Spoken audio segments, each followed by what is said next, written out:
Ini kita sebut, tuan-tuan pun tahu tentang isu zakat. Kalau dia ambil duit zakat seluruh negara, setiap tahun lebih daripada 1 bilion. Mungkin campur Selangor dan wilayah persekutuan saja, mungkin dah hampir 700 juta setiap tahun. Kalau betul zakat itu digunakan seperti yang disebut, tentulah semua orang Islam akan dapat keluar daripada keadaan kemiskinan. Jika peruntukan mu'allaf seperti mana yang kita kendaki, seperti mana yang agama kendaki.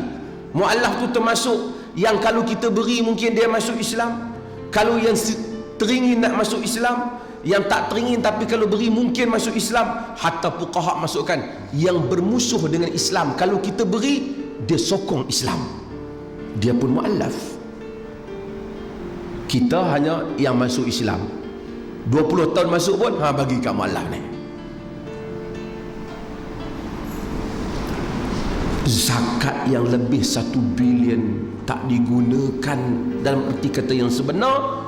Umat Islam takut, konon, memang konon ke apa, memang benar, agama lain peruntukkan duit untuk pancing orang Islam masuk agama mereka.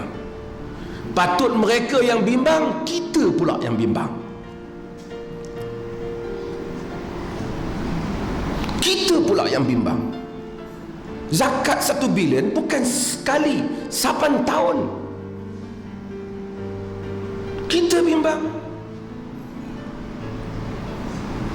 Kalau satu negeri kata ada 1000 keluarga miskin, bukan individu, 1000 keluarga miskin, bukan kadar kemiskinan ini, bukan kadar kemiskinan yang disebut oleh kebajikan masyarakat, itu rendah. Yang lebih tinggi kerana zakat kita banyak. Kalau pergi ambil 100 juta, mereka masih lagi boleh dapat 10,000. Satu keluarga. Artinya ada orang Islam, bukan dia hanya dapat RM50, RM100. Saya, tuan-tuan tahu, antara mereka yang ini lepas pada ini saya akan detailkan, mereka yang terpengaruh dengan ajaran Kristian itu bukan kerana soal beri saja. Pertama, mereka tu mudah beri. Kedua, mereka beri dengan keadaan orang rasa perkara itu diberi dengan kasih sayang. Tapi bila pergi pada kaunter-kaunter zakat kita, bila kita nak kempen zakat, tuan-tuan pergi tengok zakat ini, kempen dia, iklan dia semua iklan yang mahal, besar dia punya poster-poster dia tu. Kalau nak kutip, kalau tuan-tuan bagi zakat banyak, ada majlis orang besar turun ambil cek tuan-tuan.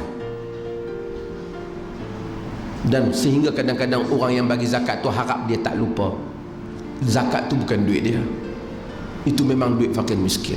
Dia tak boleh kata nasib baik aku bagi, dia tak boleh kata.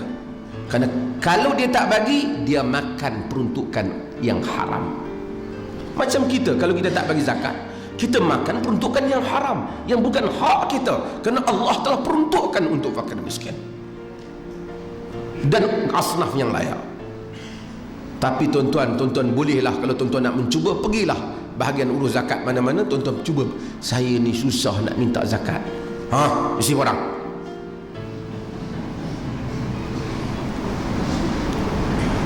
Tak ada dah, ini dah habis hujung tahun dah.